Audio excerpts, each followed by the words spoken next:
Մենք ապրում ենք այնպիսի մի իրականության մեջ, երբ մի քանի տասնյակ մարդիկ իրենց համոզմունքների, իրենց հայացքների համար գտնվում են բանտում, այսինքն քաղաքական բռնաճնշումների զոհ են դարձել։ Դա, պարզասենք, աննախադեպ երևույթ չէ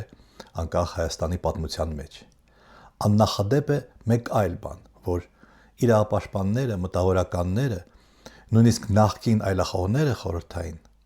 իշխանական եթերում արդարացնում են այդ բռնաճնշումները եւ կանգնում են ոչ թե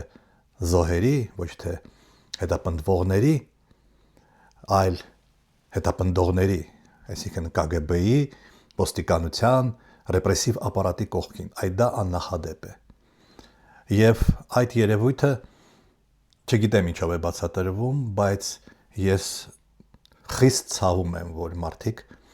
այդպիսի դիրքորոշում ունեն եւ ցավում եմ, որ այդ մարդկանց հետ որևէ շփում այլևս չեմ կարողանա ունենալ։